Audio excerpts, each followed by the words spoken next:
Hello friends, स्वागत है आपनु मारा रसोड़ाना काठियावाड़ी स्वादमां। हूँ भावनाबेन राठोड। आज आपणे बनावीशुं एकदम काठियावाड़ी ढाबा स्टाइल देसी चणानुं शाक अने साथे स्पेशियल मसाला ग्रेवी पण करेली छे। तो विडियो बिल्कुल स्कीप कर्या वगर जोजो। विडियो पसंद आवे तो विडियोने लाइक, शेर अने सब्सक्राइब करी पासे रहेलुं बेल प्रेस करो जेथी आवनारा नवा विडियो सौथी पहेला आपने मळे। तो चालो बनावीए चटपटा मसाला साथे देसी चणानुं शाक। एना माटे अहीं अमे 1 कप चणा ओवरनाइट पाणी में पलाळीने लीधेला छे। चणा हमेशा हुंफाळा गरम पाणी में पलाळवाना जेथी चणा में एक पण गांगड़ो ना रहे अने बधा ज चणा एक सरखा पलળી जाय। अहींया तमे जुओ के चणा एकदम सरस पलળી गया छे। हाथेथी प्रेस करता चणा उपरथी छाल पण अलग थई जाय छे। आ रीते पलळेला चणा हशे ने तो तमारुं शाक एकदम परफेक्ट तैयार थशे। तो हवे चणा बाफी लेशुं। तो चणा बाफवा माटे गैस पर कुकर में आपणे 1 ग्लास पाणी उमेरशुं। अहींया कुकर में पाणी गरम थई गयुं छे। अर्धी चमची मीठुं उमेरी देशुं। चणा बाफवामां मीठुं उमेरशो ने एटले चणा एकदम सरस नमकीन थई जशे जेथी शाक खावा टाइमे बिल्कुल फीकું नहीं लागे। 5 चमची जेटली हळदर उमेरशुं अने साथे थोड़ा खड़ा मसाला पण उमेरी देशुं जेमां 1 तमालपत्र, 3 થી 4 टुकड़ा तज, 5 लविंग अने 3 टुकड़ा चक्रफूलना उमेरी देशुं। आ रीते चणा बाफवामां खड़ा मसाला उमेरीए ने एटले खड़ा मसालानी एकदम सरस फ्लेवर शाकमां आवशे।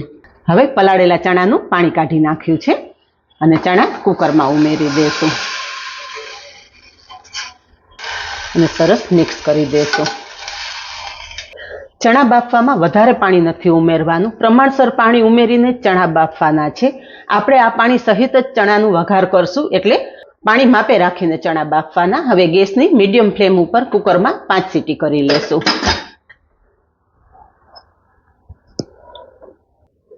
अहींया कुकर में 5 सीटी थई गई छे अने हवा पण रिलीज थई गई छे। चेक करी लईए। अहींया तमे जुओ के चणा एकदम सरस बफाई गया छे अने चणा में वधारे प्रमाण में पाणी पण नथी रहेलुं। बफायेला चणा चेक करी लईए। अहींया जुओ हाथेथी प्रेस करता चणा एकदम सरस मेश थई जाय छे। आवा सरस चणा बफाई जवा जोईए। तो बाफेला चणानुं कुकर साइड पर मूकी देशुं अने शाकमां उमेरवा माटेनी एक मसाला पेस्ट तैयार करी लेशुं। तो जे आपणे बाफीने राखेला चणा छे ने एमांथी 1 चमचो चणा आपणे मिक्सर जारमां उमेरशुं अने चणा साथे 2 चमची दહીં उमेरशुं। आ दહીં घरनुं जमावेલું ज छे। साथे थोडું आदું पण उमेरी देशुं અને લીલા મરચાં પણ ઉમેરી દેશું। મરચાંનું પ્રમાણ તમે તમારા ટેસ્ટ મુજબ વધારે કે ઓછું કરી શકો છો। બધું સારી રીતે પીસી લેશું। અહીં આપણી મસાલા પેસ્ટ તૈયાર થઈ ગઈ છે। તો હવે શાક બનાવી લઈએ। તો શાક બનાવવા માટે ગેસ પર કડાઈમાં તેલ ઉમેરશું। તેલ ગરમ થતાં અડધી ચમચી રાઈ અને સાથે અડધી ચમચી જીરું પણ ઉમેરી દેશું। રાઈ જીરું થોડા કકડે એટલે 2 સૂકા લાલ મરચાં ઉમેરશું। 5 થી 6 મીઠા લીમડાના પાન અને સાથે 6 થી 7 કળી લસણની આ રીતે લાંબી સ્લાઇસમાં સમારી લીધી છે એ ઉમેરી દેશું અને બધું જ એકદમ સારી રીતે કકડાવી લેશું। કડાઈમાં ઉમેરેલી બધી જ સામગ્રી એકદમ સરસ કકડી ગઈ છે। તો હિંગ ઉમેરશું। 2 મીડિયમ સાઇઝના ટમેટા સમારીને રાખેલા છે એ ઉમેરી દેશું। આ ટાઈમે તમે ઈચ્છો તો ટમેટાની પેસ્ટ કરીને પણ ઉમેરી શકો છો। સાથે જ જે આપણે ચણાની પેસ્ટ કરીને રાખેલી છે ને એ પણ ઉમેરી દેશું જેથી એકદમ સારી રીતે સંતળાઈ જાય।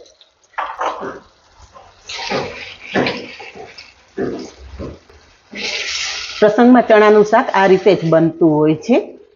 રેગ્યુલર બનતા ચણાના શાકમાં આપણે થોડી ચણાના લોટની આટી ઉમેરતા હોય છે કે ચણાનો લોટ તમે પાણી સાથે કે છાશ સાથે મિક્સ કરીને ઉમેરતા હો છો, પણ આ રીતે થોડું બાફેલા ચણાની પેસ્ટ કરીને શાકમાં ઉમેરશો ને એટલે શાકનો સ્વાદ બહુ સરસ આવશે। સાથે શાકની ગ્રેવી સરસ ઘટ પણ બનશે। આ ટાઈમે ગેસની ફ્લેમ એકદમ ધીમી રાખીને જ આ બધી પ્રોસેસ કરવાની છે। હું મારી દરેક શાકની રેસીપીમાં સજેસ્ટ કરતી હોઉં છું કે ગેસની ફ્લેમ હંમેશા ધીમી રાખીને બધી વેરાયટીઓ બનાવો। હવે ગ્રેવી સાથે થોડા મસાલા કરી લઈએ।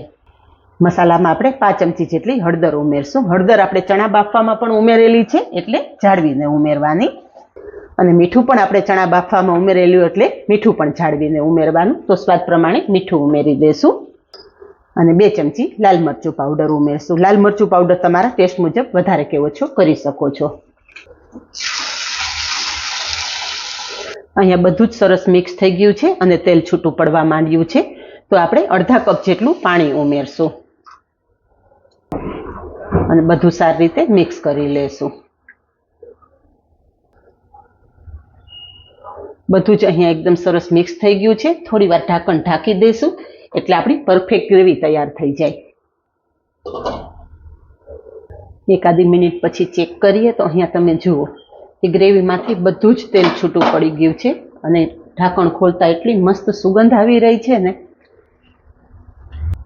કોઈ પણ શાકમાં ગ્રેવી પરફેક્ટ થવી જરૂરી છે, તો જ તમને શાકનો પ્રોપર સ્વાદ મળશે. એટલે ગ્રેવી સારી રીતે સાંતળી લેવાની, પછી જ આપણે આ રીતે બાફેલા ચણા ઉમેરવાના. ચણા છે એ આપણે ઉમેરી દેશું. બાફેલા ચણાનું આપણે પાણી કાઢેલું નથી, પાણી સહિત જ આપણે ચણા કડાઈમાં ઉમેરેલા છે. કોઈ પણ કઠોળ બાફતા હોય, કઠોળનું પાણી ક્યારેય નહીં કાઢવાનું. પલાળેલા કઠોળ એક વખત ધોઈ લેવાના અને પછી બાફવા મૂકવાના અને બાફેલું પાણી સહિત જ આપણે શાકમાં ઉમેરી દેવાના. જો તમે કઠોળ બાફી અને પાણી કાઢી નાખશો તો એ કઠોળના બધા જ પોષક તત્વો નાશ પામશે. એટલે આ વાતનું પણ ખાસ ધ્યાન રાખવાનું. ફરી ઢાંકણ ઢાંકી દઈશું જેથી ગ્રેવીની એકદમ મસ્ત ફ્લેવર ચણા સાથે મિક્સ થઈ જાય. થોડી વાર પછી આપણે શાક ચેક કરી લઈએ. અહીંયા તમે જોઈ શકો છો કે પરફેક્ટ ગ્રેવી તૈયાર થઈ ગઈ છે. હવે શાકમાં આપણે થોડા વધારાના મસાલા ઉમેરીએ. 1 ચમચી ધાણા જીરું પાવડર ઉમેરશું. શાક તૈયાર થઈ ગયા પછી તમે ધાણા જીરું પાવડર ઉમેરશો ને એટલે ધાણા જીરુંની એકદમ મસ્ત ફ્લેવર શાકમાં આવશે. સાથે 1 ચમચી ખાંડ ઉમેરશું. આપણે દહીં અને ટમેટા બંનેનો ઉપયોગ કરેલો છે એટલે ખાંડ બધા સ્વાદને બેલેન્સ કરશે. પણ જો તમને ગળાશ પસંદ ના હોય તો સ્કીપ કરી દેવાની. અને ફ્રેશ સમારેલા કોથમરીના પાન ઉમેરશું. બધું જ સારી રીતે મિક્સ કરી દઈશું. તો ફ્રેન્ડ્સ, અત્યારે તમે શાકનો દેખાવ જોઈ શકો છો. એકદમ મસ્ત મજાનું શાક તૈયાર થયેલું છે. જોઈને જ ખાવાની ઈચ્છા થઈ જાય ને એટલું સરસ આ શાક તૈયાર થાય છે. તો ગેસની ફ્લેમ બંધ કરી દઈએ.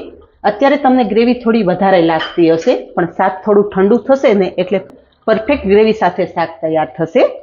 તો ગેસની ફ્લેમ બંધ કરી દઈશું અને તૈયાર થયેલું ગરમા ગરમ શાક સર્વ કરશું. તો અહીંયા ફ્રેન્ડ્સ, શાકનો તમે લુક જોઈ શકો છો. જોતા જ ખાવાની ઈચ્છા થઈ જાય ને એવું આ ચણાનું શાક તૈયાર થયેલું છે. મારા ઘરમાં તો નાનાથી મોટા બધાને આ શાક ખૂબ જ પસંદ છે. તમારા ઘરમાં તમે કઈ રીતે ચણાનું શાક બનાવો છો એ પણ મને કમેન્ટમાં જણાવજો.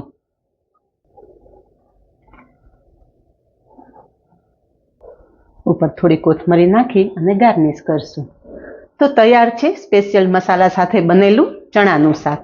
આ જ રીતે બનાવો અને કમેન્ટમાં જણાવો કે કોઈ પણ જાતની વધારાની ઝંઝટ વગર એકદમ સ્વાદિષ્ટ એવા ચણાના શાકની રેસીપી કેવી લાગી.